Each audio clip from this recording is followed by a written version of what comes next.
Episode keempat, Harapan di Bawah Tanglung, Pengorbanan Ibu dan Bapak Wei Cheng. Selepas menerima berita bahwa Along telah mengugut nyawa Wei Cheng dan keluarganya jika gagal langsaikan hutang, ibu dan bapaknya bertindak pantas. Mereka tidak bertanya panjang, tidak menyalahkan, tidak membebel, hanya bertindak demi keselamatan anak sulung mereka. Perkara pertama yang mereka lakukan adalah menjual perabot mewah. Sofa kulit Itali, meja marmer, dan hiasan kristal yang pernah dibeli untuk rumah Wei Cheng dijual semula. Uang tunai hasil jualan itu diserahkan kepada Wei Cheng untuk membayar sebahagian hutang.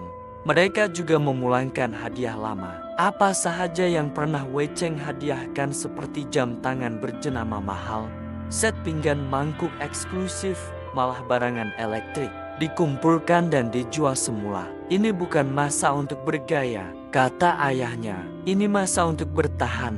Yang paling besar ialah kesanggupan mereka mengorbankan simpanan hari tua. Tanpa banyak soal, ibu dan bapak Wei Cheng mengeluarkan sebahagian besar uang simpanan mereka. Kalau duit ini boleh selamatkan nyawa anak kami, biarlah kami hidup sederhana sahaja di hari tua. Kami tahu, ketika kamu ada banyak uang, kamu tidak kedekut berbelanja besar untuk menggembirakan kami. Kita darah daging, jadi kita tidak berkira soal uang. Uang boleh dicari, tetapi nyawa tiada ganti, kata ibunya sambil menangis. Kehidupan yang berubah. Selepas kejatuhan bisnis, abang sulung Li Mei dan keluarganya terpaksa downgrade status kehidupan mereka. Anak-anak yang dahulu bersekolah di sekolah swasta dengan yuran ribuan ringgit kini berpindah ke sekolah kebangsaan biasa. Tiada lagi pemandu kereta mewah menjemput mereka. Sebaliknya menaiki van sekolah bersama anak-anak jiran. Istrinya yang dahulu membeli pakaian di butik eksklusif kini terpaksa melelong baju-baju dari butik mahal dan dijual secara pre-love clothes. Aktiviti hujung minggu yang dahulu dihabiskan di pusat membeli belah mewah kini bertukar hanya menonton televisi di rumah. Makanan premium seperti abalone dan wagyu sudah tiada di meja makan. Kini mereka menikmati ayam goreng, ikan tempatan, dan sayur pasar dengan penuh kesyukuran.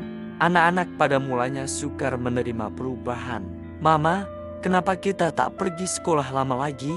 Kenapa kita tiada kereta mewah dan driver pribadi lagi seperti dulu? Mereka mula menangis karena merasakan kehilangan.